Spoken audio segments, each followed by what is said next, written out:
By the time the old woman collapsed outside the glass doors of Veyron Global Tower, hundreds of people had already walked past her like she was nothing more than a shadow on the pavement.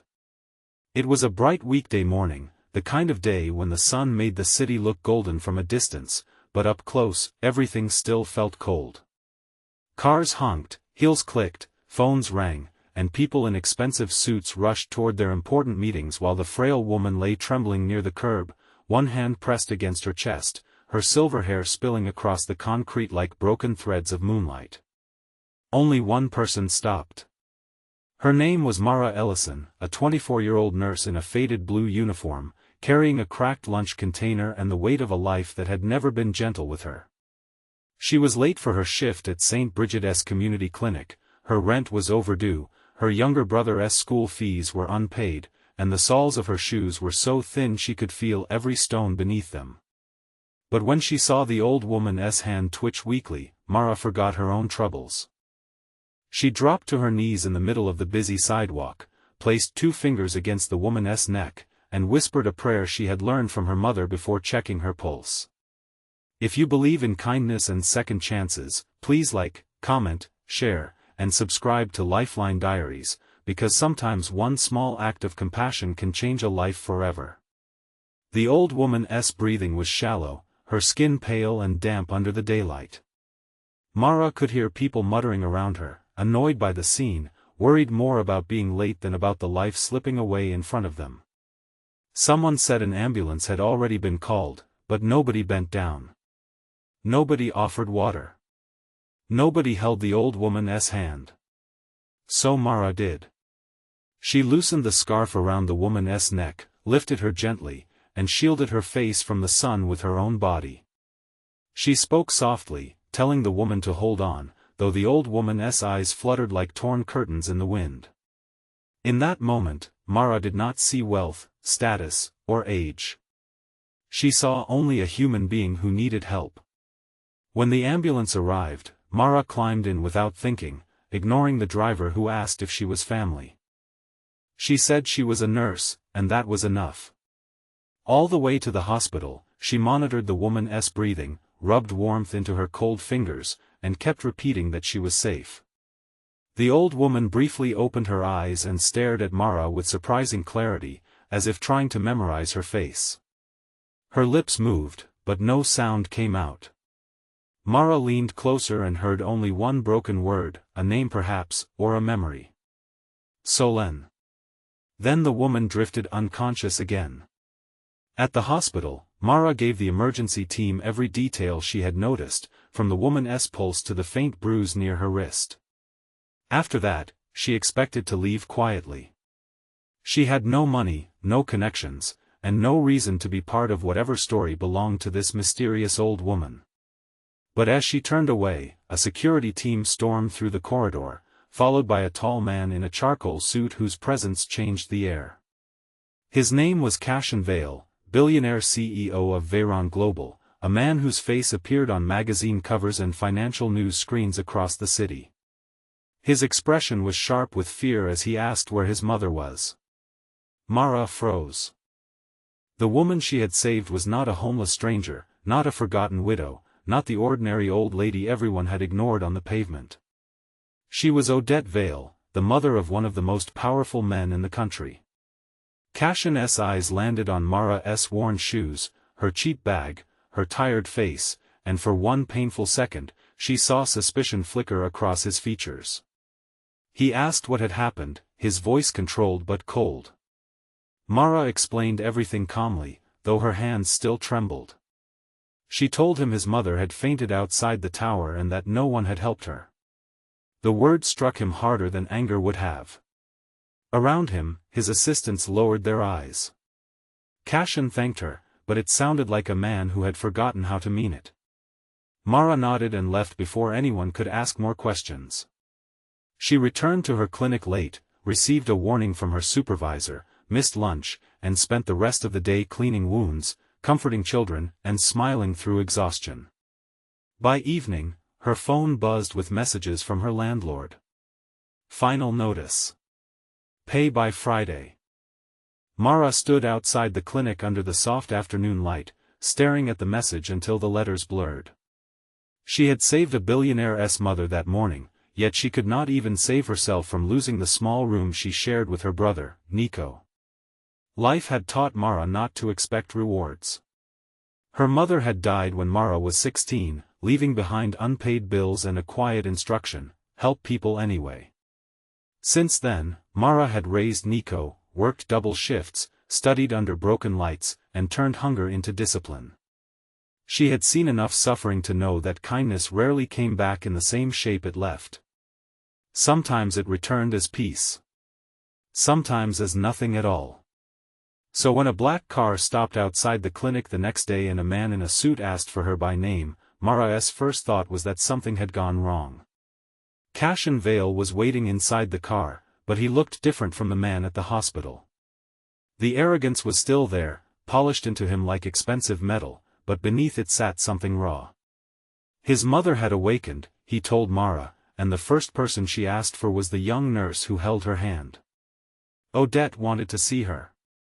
Mara hesitated. She had patients, responsibilities, and no proper clothes for visiting a billionaire family. But Cashin said his mother would not rest until she thanked her. He did not offer money. He did not smile. He simply looked at Mara as if he was beginning to understand that not everything valuable could be bought. Mara visited Odette that evening. The private hospital room looked more like a luxury hotel suite, with fresh flowers, silk curtains, and a view of the city glowing in daylight. Odette lay against white pillows, fragile but alert, her eyes warm when Mara entered. She reached for Mara's hand and held it with surprising strength. She said she remembered Mara's voice telling her she was safe. She remembered the sun on her face and the world passing by. She remembered the only person who stopped. Mara tried to say anyone would have done the same, but both women knew that was not true. Odette studied her carefully, noticing the tiredness behind Mara's smile, the careful way she hid her worry, the hands roughened by work far beyond her years. Instead of asking about herself, Odette asked Mara about her life. And something about the old woman's gentleness opened a locked door inside Mara. She spoke about Nico, about the clinic, about rent, about wanting to become a registered nurse but never having enough money for the final certification program. She did not complain. She simply told the truth, and sometimes the truth is more heartbreaking than tears. Cashin listened from near the window, silent. For years, he had built towers, acquired companies, and measured success in numbers too large for ordinary people to imagine. Yet he had not noticed his own mother growing lonely in the penthouse he had bought her. He had assigned drivers, nurses, and security, but he had not given her time. That morning, Odette had slipped out alone because she wanted to feel the city, to buy flowers herself, to walk under the sun without being treated like a fragile antique. She had fainted outside the very building that carried her son's name, and strangers had stepped around her. The shame of it sat heavily on Cashin. Over the next week, Mara's life began to change in ways that frightened her. Cashin arranged for the hospital to cover Odette's aftercare and asked Mara to visit as a private nurse, paying her more for 1 week than she earned in 2 months. Mara refused at first, afraid of charity disguised as work, but Odette insisted she needed someone she trusted. Slowly, Mara accepted. Each afternoon after her clinic shift, she visited the Vale residence, a mansion of marble floors and quiet rooms, where every object looked expensive but untouched.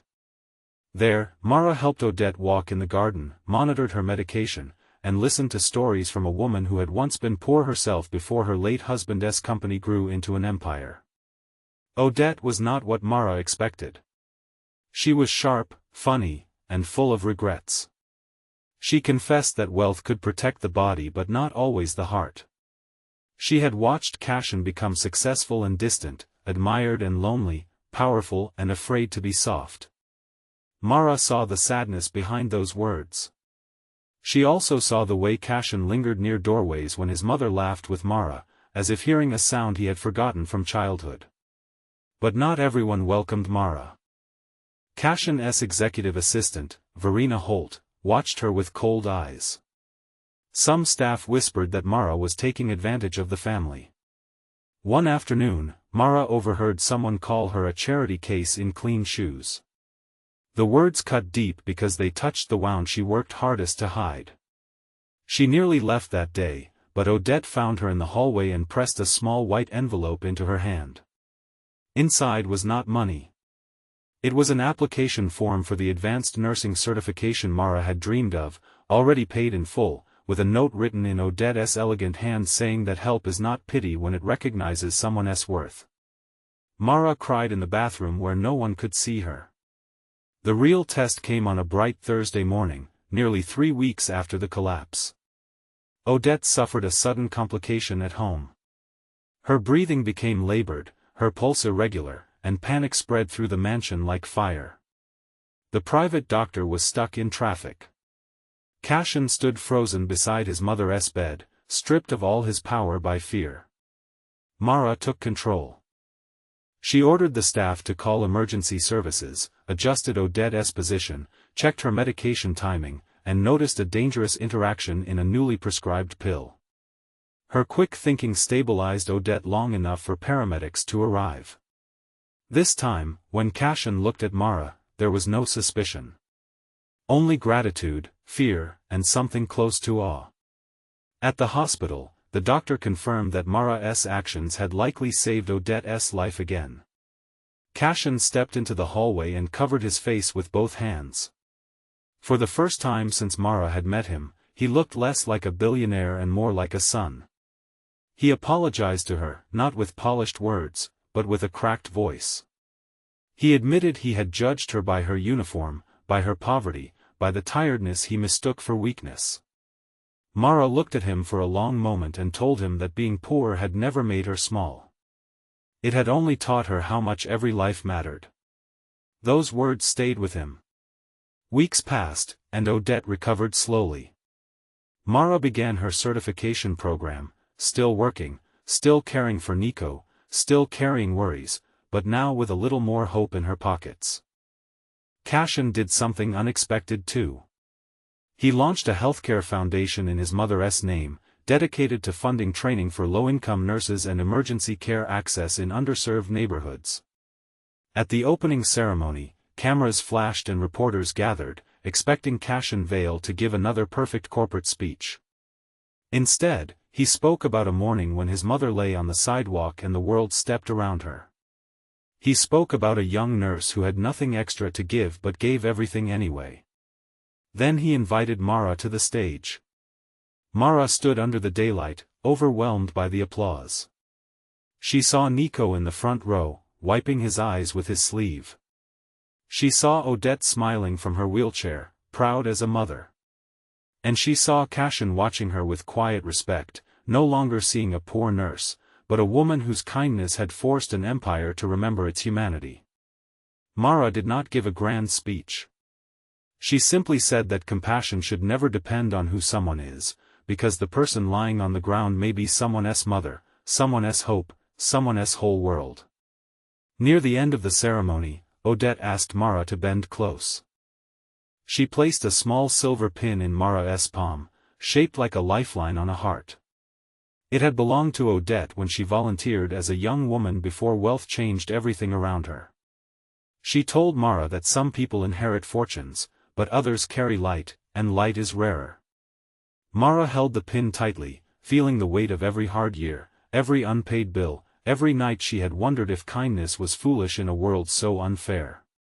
For the first time in a long time, she felt her mother's lesson returning to her not as a burden, but as a blessing.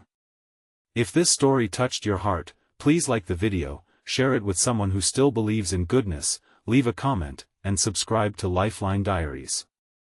Your support helps stories of kindness, struggle, and second chances reach more hearts.